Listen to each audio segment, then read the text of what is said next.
ይሄን ወይን ቦታ አልሙ አብረን ተጠቅማችሁ ተጠቀሙ ብሎ ሰጥቷቸው ሄደ። የሚገርመው ነገር አጥር ሰርቶለታል። ሰላም ነው ተውት። አይ ስዕል ወድቆ ነው ስዕል ወድቆ ነው።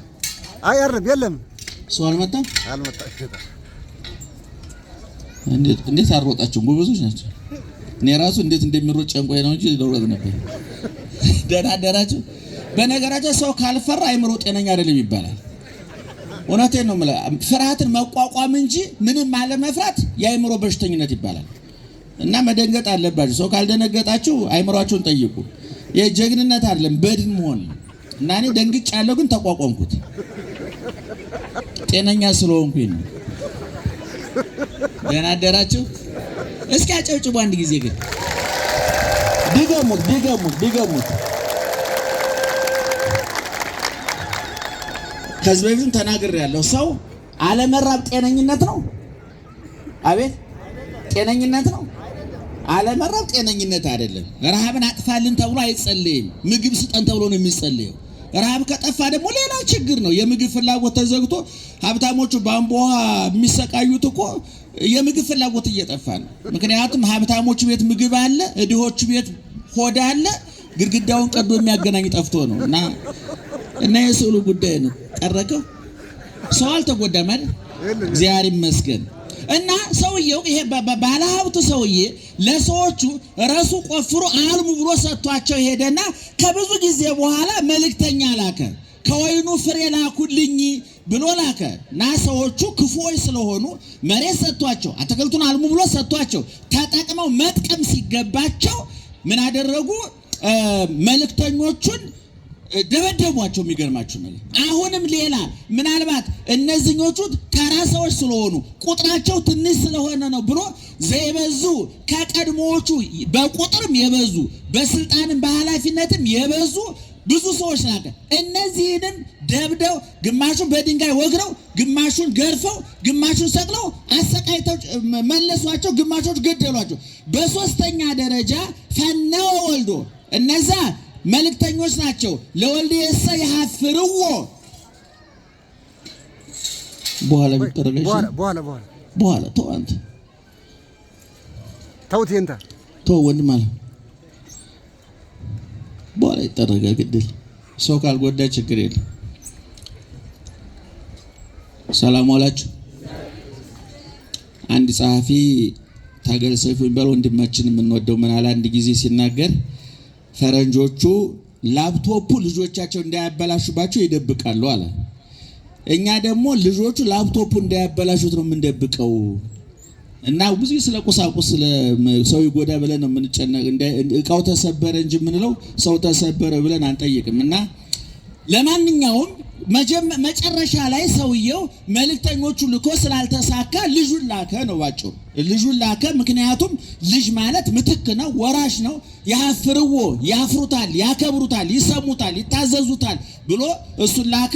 እንዲያውም ሰዎቹ ክፋት ጨምረው ተንኮል ጨምረው ይሄ ወራሹ መጣ፣ ይሄን ከገደል አባቱ ማርጅቷል ይሞታል፣ ይሄን ወራሹን ከገደለው ንብረቱ የኛ ይሆናል ብለው ከወይኑ ቦታ አውጥተው እዛ ብንገለው ደሙ ወይኑ ያደርቅብናል፣ የሰው ደም መጥፎ ነው ብለው ከወይኑ ቦታ ውጭ አውጥተው ገደሉት። ሰውየው ያን ልጁን ደብድበው ገደሉት ነው ባጭሩ። ምእመናን እኔ ቅድም ታሪኩን እሳቸው ስለተረኩላችሁ በዚህ ጊዜ ማጥፋት ያለብን አይመስለኝም፣ ጊዜውንም ለመጠቀም። ምእመናን እግዚአብሔር ለኛ ያላደረገው ነገር የለም። የዚህ የማቴዎስ ወንጌል ምዕራፍ 21 ከቁጥር 33 ጀምሮ ያለው ለመረዳት ትንቢተ ኢሳይያስ ምዕራፍ 5 ግልባጩ ተጽፏል። ይገርማችሁ በብሉይ ኪዳን እዛ ላይ ምን ይላል? ወይኔን ለወይኔ ይላል ጌታ፣ ለወይኔ ሁሉን ነገር አደረኩለት፣ አጠራጠርኩለት፣ መጥመቂያ አዘጋጀሁለት፣ ማይፈደ መጠበቂያ ማማ ሰራሁለት፣ ወሰመሎ አቀብተ ጠባቂ አደረኩለት። ለመሆኑ አንድ ሰው ለወይኑ ይሄን ሁሉ እንክብካቤ የሚያደርገው ምን እንዲያደርግለት ነው? ምእመናን ፍሬ እንዲሰጠው ነው አይደለ? ትረዱኛላችሁ?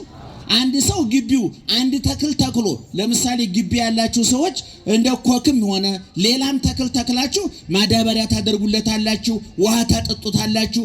ይሄ ውሃ ማጠጣታችሁ ማዳበሪያ ማድረጋችሁ የዚህ ሁሉ የዞረ ድምር ውጤት ማጠቃለያው ምን ማግኘት ነው? አቤት ምን ማግኘት ነው? ፍሬ ማግኘት ነው። እንግዲህ እግዚአብሔር በብሉይ ኪዳን በኢሳይያስ አድሮ የነገረን ይሄ ነው። ለእስራኤላውያን መና ከደመና አወረደ፣ ውሃ ከዓለት አፈለቀ። ትምህርት በስጋቸው እንዳይረባቸው መና ዘነበላቸው፣ እንዳይጠማቸው ውሃ ፈለቀላቸው። አይምሯቸው፣ ነፍሳቸው፣ ሕሊናቸው እንዳይራብ የእግዚአብሔርን ቃል በማጣት እንዳይጎዱ ነቢያትን አደረገላቸው። አስታራቂ እንዳያጡ ካህናትን መደበላቸው። ስርዓቱን ሰጣቸው። 10ቱን ትእዛዛት ሰጣቸው። ሁሉን ነገር አደረገላቸው። ናሁ ጸናዕክዎ ለወይኔ ይፍራ ያስካለ ወይኔ ፍሬ እንዲሰጥ ጠበቅኩት ያፈራል ብዬ ወፈረየ አስዋከ። መጨረሻ ላይ ግን እሾህ አብቅሎ አገኘሁት አለ። ለመሆኑ ምእመናን እግዚአብሔር ለኛ ያላደረገው ነገር አለ ወይ? ይሄ ጎሎብሃል፣ ይሄን አስቀርተብናል ብለን ለክስ ለአመፅ የሚመች አምላክ ነው ወይ እግዚአብሔር ሲባል አይደለም። እግዚአብሔር ለሰው ሁለት አይነት ስጦታ ሰጥቷል። አንደኛ በመጀመሪያ የፈጠረውን ሰጥቷል። አዝርቱን፣ አትክልቱን፣ እጽዋቱን ብሉ ጠጡ ብሎ ተደሰቱ ብሎ ሰጥቷል እግዚአብሔር። አበባውን አይናችን እንዳይራብ ሆዳችን እንዳይራብ እንዳንጠማ የምግቡ አይነት የአትክልቱ አይነት የስጋው የወተቱ አይነት ዓለምን ያጥለቀለቀው ምግብ በጠቅላላ ሊቁ ዮሐንስ አፈወርቅ እንዳለው በማመልከቻ የተፈጠረ አይደለም። እግዚአብሔር የሚራብ ሆድ ሲፈጥር የሚበላ እህል ሲፈጥር የሚራብ ሆድ ፈጥሯል። የሚጠጣ ውሃ ሲፈጥር የሚጠማ ሰውነት ፈጥሯል። የሚታይ ብርሃን ሲፈጥር የሚያይ አይን ፈጥሯል። የሚሰማ ንግግር ሲፈጥር የሚሰማ ጆሮ ፈጥሯል።